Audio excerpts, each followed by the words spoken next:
Hello and welcome to another episode of High Tech Low Code podcast. Hope you had a great time over the Christmas and New Year's break. We start this year with an episode where we'll discuss the low code trends for this upcoming year. And to help us with that, we have as our guests, Tiago Neves, CEO and founder of OutSprint, Frederico Ferreira, CEO and co-founder of DoItLean, and Edney, Regional Vice President from OutSystems. Tiago, thank you for returning for another episode of our podcast. How are you doing? What have you been up to? Hi, hello everyone, and thank you, Mario. It's great to be here again.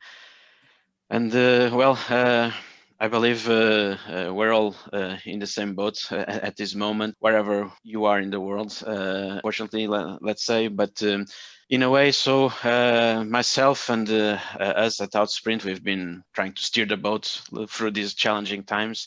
At the moment, happy that we are, in a way, also helping the society getting around the current challenges, and probably so get to that during our conversation.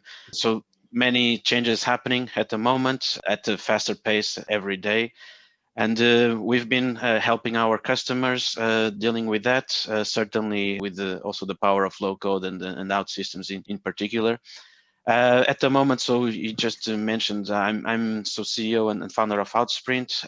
We have around 3 years of existence, close to 40 people at the moment. And mainly our main market is the UK, where we have our headquarters, but also working the German market currently. And I personally started with my journey of low code with OutSystems back in 2014. I think I actually probably do represent a good example of what a developer or anyone developing with OutSystems might be. I graduated in management. Let's say around 20 years ago. I'm in my 40s, let's just say that. But I started with IT projects my career, and so did learn how to program, etc. And ending up with low code, around 2014. And yeah, it's been very exciting, and OutSystems is a dear technology to me, and certainly has also been part of where I am today. And in particular, by the way, geographically speaking, I'm in London, been here for 6 years, more or less. And I'm a mix now of a Portuguese and British family. My youngest was already born here, expecting a new one this year, and then that's it. So maybe that was too long, but it's I think it was interesting for you also to hear. It was great. Thank you very much. And now, following Tiago, we have Frederico from DoItLean. Now, Frederico started his professional career as a software engineer. He then progressed to a technical director at Oracle Portugal. And from there, he continued to expand his technical skills by managing a Java software development center. Later, as a VP of solution delivery at OutSystems, he watched the demand for low-code grow exponentially as he gained international experience overseeing software projects and managing OutSystems' global solutions delivery team. This experience shaped his approach to agile delivery and drove him to create his own company, DoItLean. Frederico, thank you very much for giving us this opportunity to have a chat with you. I want to start by asking, how are you? And if you could introduce yourself to our listeners. Well, Mario, first of all, let me thank you for the introduction. I'm good. I'm very pleased to be here, so I'm happy for starting this conversation. And maybe the best way to introduce myself to our listeners is to talk about DoItLean, as it sums up my past as a software professional and my thinking on what software development should be. First, DoItLean is a place for people that like to be challenged by innovative ideas, people that like to be in the front line of technologies, building value and long-lasting relations. That's what we do as a global company. We build web and mobile applications for customers that need fast solutions for their business and that usually are operating in competitive environments and need to innovate. For example, Yakmat is a customer of ours in US that has digitalized their field services. But there are also other examples like insurance startup in France or Edelweiss, a large financial organization in India. In short, I'm passionate about technology and business solutions that bring value to our customers. I'm a citizen of the world and I love OutSystems. That's awesome. That's very good. Thank you very much. And after Frederico, we have Edney from OutSystems. Lee has over a decade of experience of working with major UK players across all verticals to help them identify opportunities to deliver more business value and improve profitability of their sales and marketing organizations. Having worked with companies such as Splunk and Clarify, Lee now finds himself working with OutSystems. Lee, also, thank you for this opportunity to have a chat with you. And as it was done previously, I would like to ask you, how are you? And if you could do a bit of an introduction to our listeners.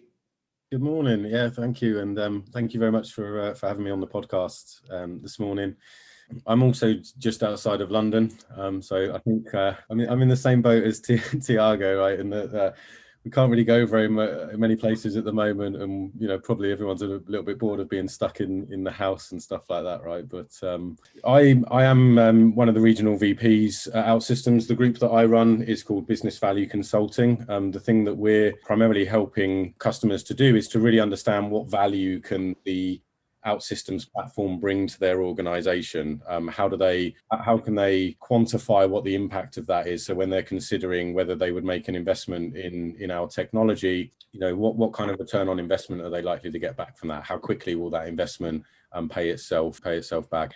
As part of that, I love the job. One of the great things with it is that I get to work across lots of different customers, across lots of different industry sectors. We get to come in and do value studies, looking at how are they using the technology, what kind of impact has it had, and then we get to share that with other customers as well, right? So we get to work, with new and potential customers so that we can also share some of that insight with them as well, right? So it's a super interesting role where there's a great opportunity to just educate customers and help them to understand, these are all the great things that you can achieve with OutSystems and with low code. I've been with the business for just over a year now. As you mentioned, I've worked with other technology companies previously doing similar type of roles. The thing that attracted me to OutSystems was Bart, who's our Chief Revenue Officer. When I was talking to him about joining, he just told me all of these wonderful stories about these customers that have literally transformed their business using OutSystems. They're running their business,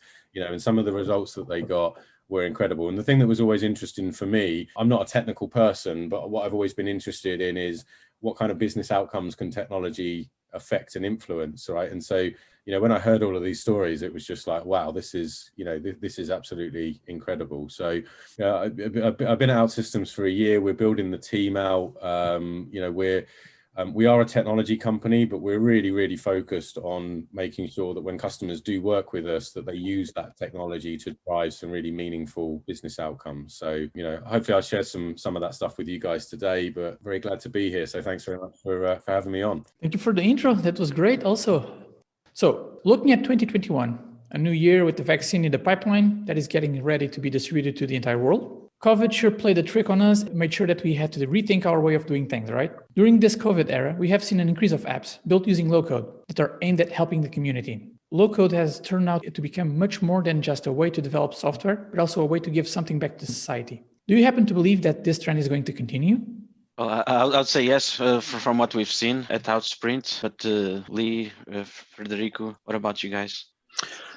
Well, if you allow me, I see a lot of entrepreneurs that I know of. They are in the business, not just for the business, but because they have an idea. Same is applied to OutSystems.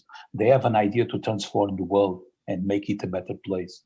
So in a sense, I think all the entrepreneurs that I know of, they are very concerned in promoting changes and help society with what they know how to do and their innovative ideas. In this case of COVID-19, OutSystems itself have created a program to respond to COVID. It was called, COVID-19 OutSystems Community Response Program. And it was an idea that happened in the last year. And it was aimed to help the society and put together partners to develop apps and solutions that were in need for the community. One of the examples of the work from this community is, of course, Do It Lean. We participate in that event, and we put our Indian team to working with a medical staff that is called Family Planning Association of India. And we developed an application app for the medical staff called Nirishak, I think it's the name, that it was used by the medical staff to screen their patients before they enter the clinic for COVID-19, to keep the clinic safe and direct anyone with a positive test to the appropriate side of the facilities, helping them to handle the non-COVID patients in the regular work that is family planning. This app was rolled out to the 40 clinics around here that they have, and it was used to replace a manual process. The benefits are several, including a way to centralize the reporting. But this is just an example of a work to the community that, for one side, put OutSystems, the technology owner, a provider of solutions, that was Do It Clean, and a final customer, let's say, someone that needed some help, that was this Family Planning Association of India. That's one example. I could give others, but let's see. Thanks. What about yourself, Lee? What's your take on this? Yeah, it's a good question. And like I said, I have the luxury of working across quite a lot of different customers in quite a lot of different industry sectors, right? So what we tended to see was sort of at the point where COVID first hit, there was this big swell in demand for, apps that, particularly around things like employee safety, right? And, how the businesses that remained open, how they were able to manage their workforce, how could they, how they could track and audit, things like cleaning processes and, ensure that they were protecting their workers and things like that, right? So on the corporate side, there was a real, there was a sort of a requirement for an immediate set of apps that dealt with the problem as it stood then. And then as the dust settled, people started to think about, okay, actually, this situation might be going on for a long period of time, right? What we then started to do was to see customers were rethinking their general business model, right? So, we now expect that a larger proportion of the workforce will work from home. How do we start to build and develop apps that are going to enable them to be able to do that, right? And so, and then alongside that, there was a whole flurry of, the community response program that Fred's just mentioned there. There was a whole load of apps that the community came together to build, whether that was apps that were looking at, how do we track and trace people? How do we help them to spot COVID symptoms? We had apps that were being built around, how do we manage equipment in hospitals and move that between different hospitals in a given area? There was this great kind of community response to everything that was happening where so some of those apps might only be temporary, right? They might well just be something that, once COVID disappears, the requirement for that is no longer needed. But then there's others that I think will be a lasting, and will continue to be used, right? So for example, the app around the hospital equipment, that's something that's relevant regardless of whether COVID is there or not. Hospitals need to manage their inventory and their assets and, all that kind of stuff. And so, I think it, just was really focused people on, we have some very immediate problems that we need to solve. And actually technology is a great way for us to be able to solve those problems, really, really quickly. So, hopefully that will make sense. Yeah, it does. By the way, Mario, if you allow me, just giving also some examples of what we did at OutSprint, but certainly so, since spring last year, when first wave of COVID, we had to deal with, unfortunately, so difficult situation at the time. And I can tell you that from something a bit more morbid, to be honest, but helping a county council basically deal with deceased recovery, basically, and so with the body recovery process, looking into things that are definitely so something not nice to deal with, but that needs to be done, to more practical aspects of the changes that happened to us as a society to deal with, for instance, the attendance at schools, which as you know, here in the UK, schools were closed for a while. Today, we're actually on a different context as schools are closed again, but with now homeschooling as the time last year, at least, schools closed and there was no real homeschooling at the time. The society wasn't ready for that. And more recently, because of the homeschooling now context, we got back to that attendance application that we had developed, and the requirements are somewhat different. And within less than a week, we were just able to change what we had developed last year And so in a few days, we had this in production to be used by the county council. And so this is sort of the flexibility and the change to current situation that we had to deal with. But certainly, so in a way, I'm glad that we're at the forefront of this, helping us to face this current situation. Although also some of that, it's not something pleasant to deal with. I can see, yeah, but the necessity, right? What about after we've beaten COVID-19? What type of new trends you reckon are going to surge due to the reaction of the post-pandemic digital life? Well, at the moment, the certainty I have in these uncertain times is certainly this is going to have long-term implications into our day-to-day. And what we see, for instance, in terms of companies, businesses, thinking about digital transformation, is it right for us when we do it? So the question is not that one anymore, but it's how fast we need to do it. But this has implications also on our day-to-day. I mean, I've experienced that. I'm certain that it has happened the same with you. But certainly we will see, and we already see some of those changes. But we're going to see certainly in the next couple of years a very different world, I would say. We've been polling. We've been polling some of our customers around this, right? So we've been running small customer user groups where we've been looking at the way that their digital strategy is evolving as a result of COVID, right? One of the questions that we've asked people on all of the groups is whether their level of digital investment will increase moving forward. And pretty much universally, everybody has said that they expect that the amount that their company spends on digital transformation will increase over the next couple of years as a result of COVID. I think there'll be some industries where the lasting impacts of it are likely to be more significant than others. Like if you look at retail, for example, you know, our largest retailer here, they opened up an extra 1.5 million home delivery slots every week, I think it was, or every month maybe, right? But it was a huge amount, right? The expansion in their home delivery network has been phenomenal, right? So I think, you know, in industries like that, where people have then started to use and become accustomed to that type of model, you know, whether they'll then continue going back to supermarkets in the future, I suspect probably not, right? Suddenly realize how convenient it is to have groceries delivered directly to your door. Yeah.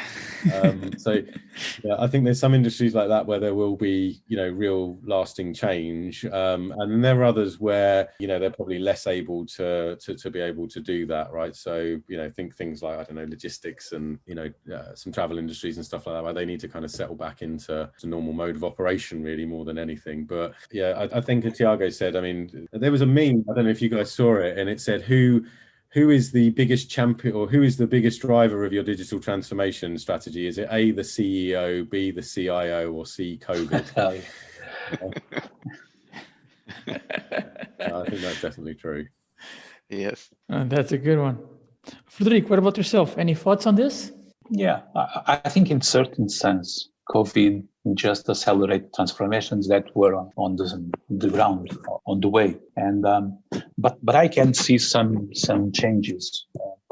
For start, the way we work, and also the way that our customers accept us to work, to be at home and to work remotely. It's a trend, and I think it, in a certain way, it gives back some time to people. And I think after COVID, people will not work anymore as they used to be.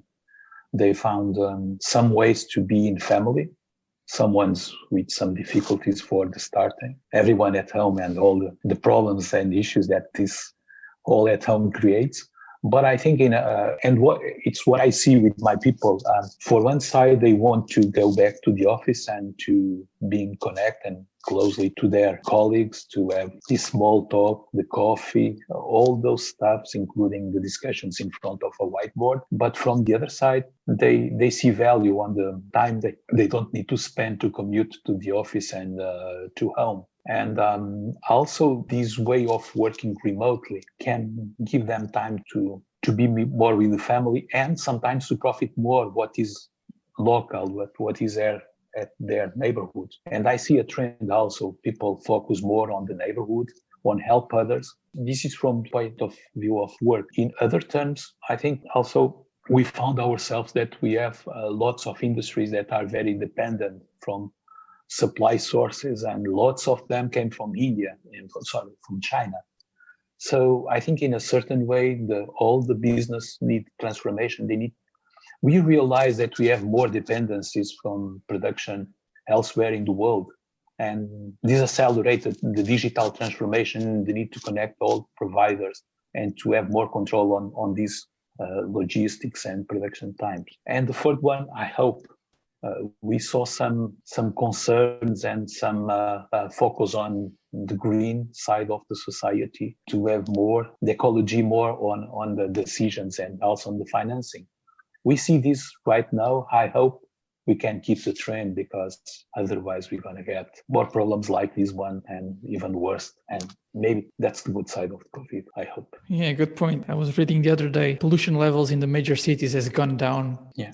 Record values. It's never been cleaner, the air. Some people have the concern that when we stop the lockdown and when we can freely live again, that we're going to try to recover everything that we didn't have. Maybe traveling, maybe buy the things that we couldn't. I don't know. I hope not. I hope that we will learn something out of it. That's a good point, actually. So I was discussing this the other day, and the topic that came about was maybe we're going to see a resurgence of the crazy 20s, because in the 1920s, because of World War and shortage of anything, to be honest. After that, people just went crazy and did whatever they wanted. That's why they called it the crazy 20s. And sometimes later they get the Second World War. Yes. So I hope we get a different trend. Let's just plateau there in the good stuff. Yes.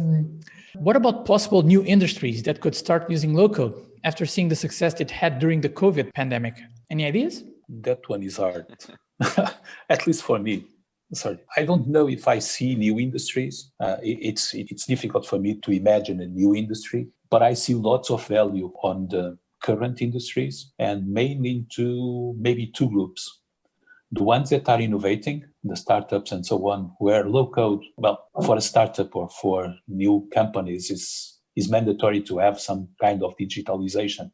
It's impossible to do anything today without digital. So I think low code is fantastic for a startup, because it gives them the possibility to develop fast the support they need for their business. So if new companies and new industries are the same thing or can be have something in common, I see lots of value there. But I see also value, like Lee already mentioned, in the more traditional industries like insurance or banking or financial services that need to innovate. They are in a very competitive environment. They are put more and more in pressure, and also from the market itself, from the rules, from the money, from everything, but also from the behavior of the consumers. We have some expectations on services that have been accelerated or maximized by the COVID and by the remote work, that force them to give us more solutions, more digital solutions. And I see low code there, even because they don't have time.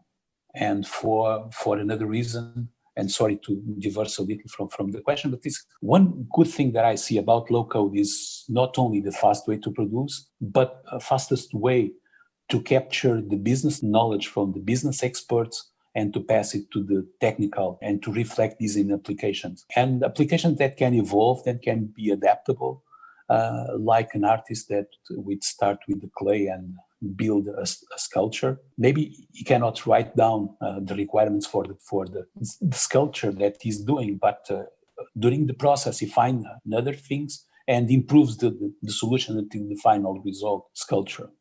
So I think that's a lot of things to do low code after COVID. Well, it's I was just thinking about, so certainly a complex question, or at least we're still in the early days of all the implications that current situation with COVID will have. But just giving an example of not exactly a new industry in this case, but how a trend is being accelerated with, for instance, within financial services, and the existence of fintechs, and especially here in London, where current traditional banks are shifting to be basically get up to speed with fintech. And I just had at the beginning of this year a video call with my HSBC relationship manager. I mean, it's certainly something that I wouldn't foresee happening. So always having to go to a branch to sign something and so on. So yeah.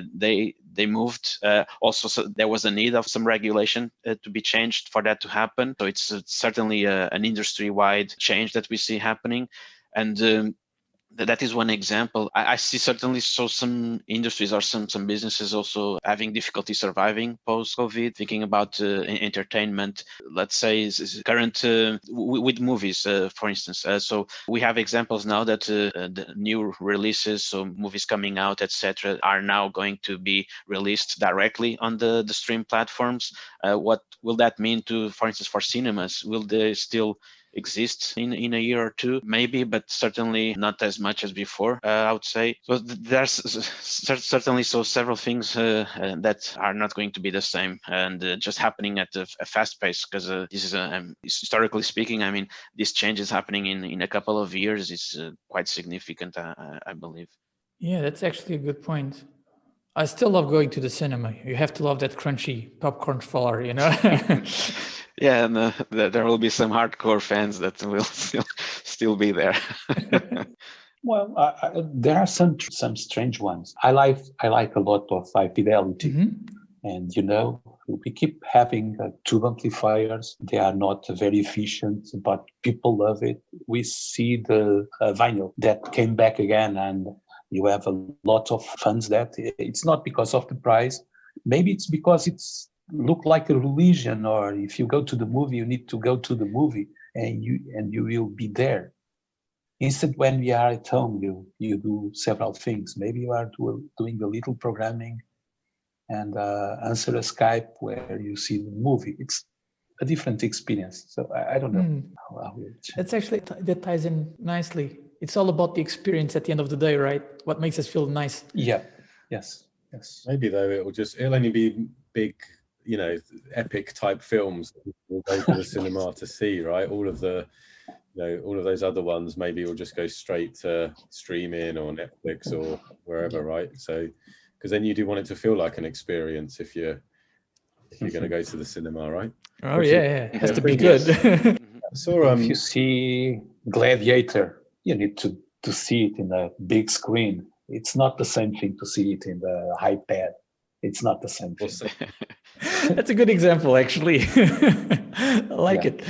Getting back to our low-code trends talk, what do you think that are going to be the low-code trends for the European market for this upcoming year? Is, for example, Germany going to be the next tech hub of Europe? Well, I think that's a really hard one. And so I'll sprint myself, so do know UK and Germany market, for instance. And it's there's more to the question that, so at the moment, Brexit is certainly also one aspect of how this can impact. And at the moment, fortunately, seems at least for now here in the UK that although Brexit so certainly has brought some impact, doesn't seem to have brought that significant move that some feared would happen. Moving to from London, especially financial services from London to Frankfurt and etc. And London is also an important, if not the most important, tech hub, and where most the biggest value of investment funds is made. But so there's several trends behind that, and it's also different levels of low-code maturity. Just talking from my experience, and just giving the example of Portugal and Netherlands, for historic reasons, having two low-code vendors that have been around for long are certainly two matured low-code markets. If I would compare, for instance, UK to Germany, certainly Germany is lagging behind, and UK is somewhere in the middle, let's say, between Germany and the Netherlands eventually. And so certainly we're going to see part of what we were discussing earlier. So the digital transformation and taking advantage of low code and delivering fast and keeping up with the change. We're going to see that happening throughout Europe and other markets. Some are lagging a bit behind, but who knows, maybe having to change at the moment if that won't end up being positive for them, as they will just need to basically move everything to this new reality of digital and using low code. But it's hard to say, to be honest. It's is Germany going to be the next tech hub of Europe, for instance, taking over London now outside of the EU? It's still too early to see how this will be impacting everything, I believe. We do some quite detailed analysis on the worldwide developer market and ICT professionals, right? Looking at things like, you know, the salary rates of developers in different countries and stuff like that. In the EU, so in 2019, and this is data that the EU produced, there were 9.4 million people that were employed in ICT, and obviously developers are a subset of that group. 50% of that total, though, were employed in the UK, France, and Germany, right? So I think, you know, now, you know, that's including people that are working in IT at companies and, you know, app support, app dev, you know, infrastructure, you know, it's the full range of it, right? But if you look at where the biggest populations are of IT skills, they have historically been in those three major markets, right? What is interesting, though, is that the countries that are seeing the highest growth rates of that were actually interesting in countries like Portugal and the Netherlands. So I think Portugal grew 46% across a couple of years in terms of the number of ICT professionals in the economy. So I think generally the trend that we're seeing is technology is becoming more available to people, right? Technologies like low code are making it easier for people to be able to access that technology. They're making it easier, you know, for startups to be able to build products and services and launch them out to the market. So actually, I think, you know, there'll be some flattening of what that market looks like globally, right? When you say, you know, will Germany be the new tech hub? I think it depends on, you know, there's a difference, you know, where are companies most mature in using technology from a corporate perspective is kind of one answer to that. But then also, you know, where is the startup and the innovation element coming from as well, right? In which case it's connected to things like funding and, you know, the right legal framework and all that kind of stuff, right? I think London will always remain a big hub for that. Partly, of course, because American companies, when they come over to Europe, they tend to come to the UK first because we do speak the same language. And, you know, but I mean, interestingly, you know, there was talk of places like Amsterdam becoming the new, you know, so for American software companies, you know, maybe they go to Amsterdam first and then work their way around Europe and then come to the UK afterwards, right? It's an interesting question. Yeah, actually, yeah, thinking about the Amsterdam comment, yeah, that's actually a very good one. And especially also thinking about the connections it has with the surrounding countries. You can easily go from Amsterdam to Germany, France, and UK, to be honest. Logistically, that makes sense. Who knows? Only time will tell. Frederico, any idea? Yes, a little. If we think that startups is a way to measure innovation and to imagine that if we have more innovation, we're going to get more startups. And if we go from this side, UK has more than double than Germany. And Germany is more than the double of startups than Netherlands. So it seems that the first position of UK will not disappear for short. And I think this kind of numbers that reflect the number of startups, they are not linear growth.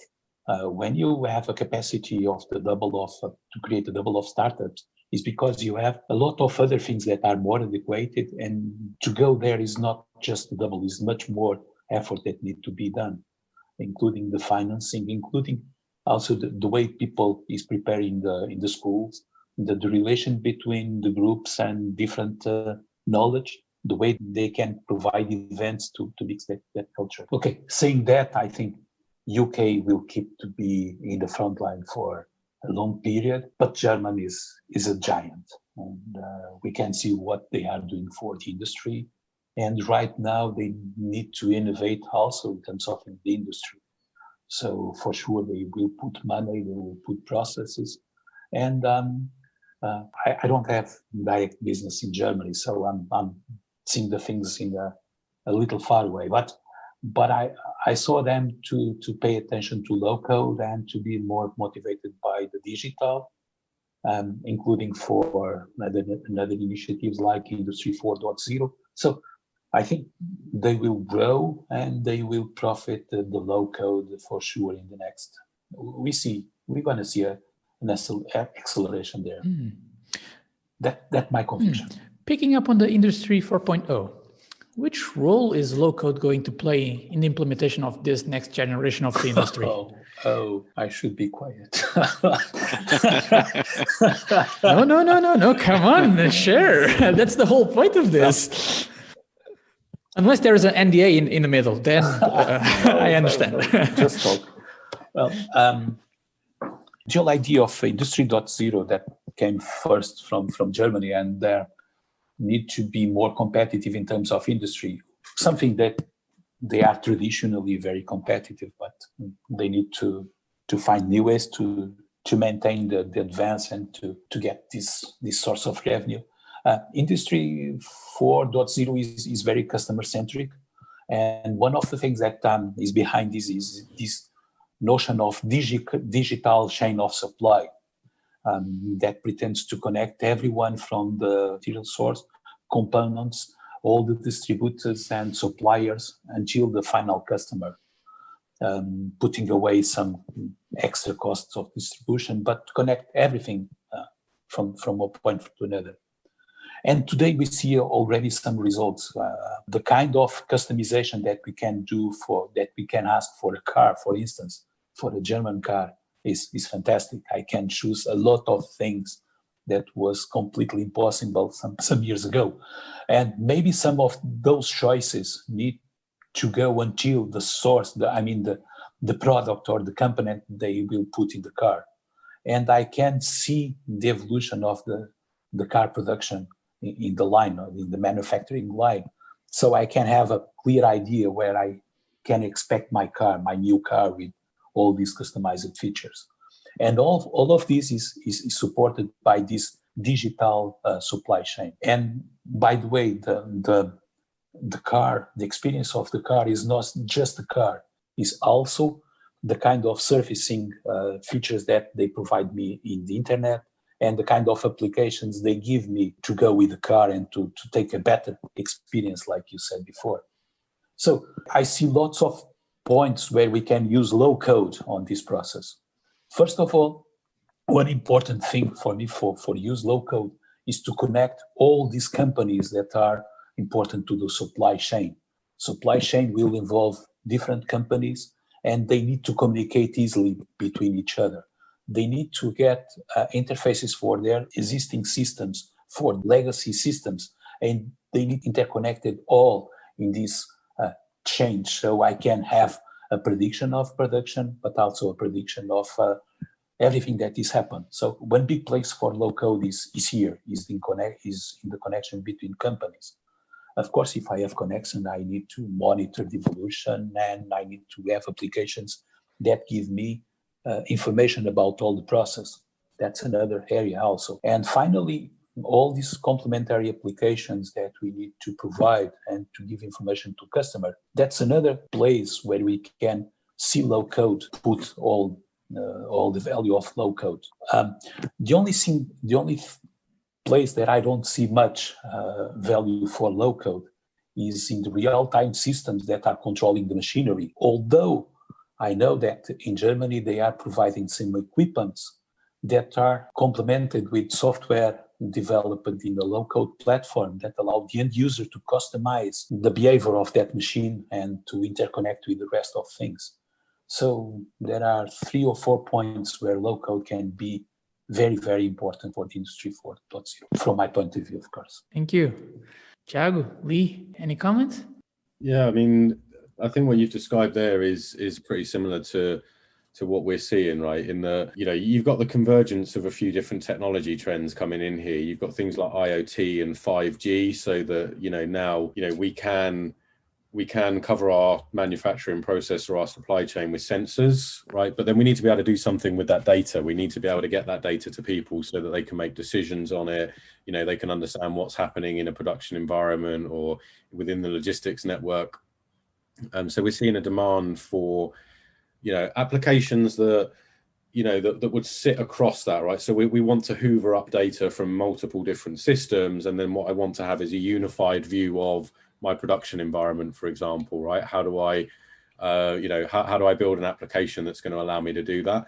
Obviously, the advantage there from a low code point of view is if you are integrating into multiple different systems, how do you, the effort that would go into doing that manually, that can be reduced pretty significantly if you use low code as a way to be able to do that. So I think most people's starting point in that is kind of what we would call encapsulate. So, you're building a surround system around the core systems. The real advantage to it, though, is when you get to a point where you start to replace or rebuild those legacy systems, right? So what we quite often see is, people want to have this agile, flexible supply chain system, as Frederick was talking about there. We want to be able to introduce new products into it, or maybe different packaging or whatever it might be, do that very easily, or different customizations of those projects. But then actually our legacy systems don't support that. I've got an old ERP system, and the data model in it won't allow me to be able to do that, right? So what we've seen is this trend of customers where they're saying, well, if I have a customer that wanted to build or they have an ERP system with a manufacturing module in it, right? But the problem is whenever they want to add a new product line into that, it takes them about 6 months, because they have to have senior developers building inside the ERP system. It's very complex, it's very difficult for them to do, it's very expensive. So what they've been doing is slowly extracting complexity out of the ERP system, because if you build it separately, you can introduce new products here much quicker without the need to go back and customize all of the back end and stuff like that, right? But slowly over time, you start eating into that legacy estate until eventually you get to a point where, why don't I just rebuild those applications in something like low code? I can make them, very customizable. I can add new things into those incredibly quickly. It just improves the agility that I've got in my business tenfold, right? And so that's, I think, where the real opportunity is, to start to use that technology, to really drive some kind of meaningful changes to manufacturing and supply chain and all of those areas. I completely agree with you, Lee. Yes, absolutely. If I have something to add there, it's just that's just some evidence of the reality right now. I don't know if you've heard how car manufacturers at the moment have actually stopped the production lines because they don't have basically a supply of chips. So this is a logistical chain that takes time. So you need to order a few months in advance and so on. But it's just an evidence of how things are moving fast right now. And certainly, so low code is a great tool to help with this fast change. Okay. Well, that is all that we have for this episode.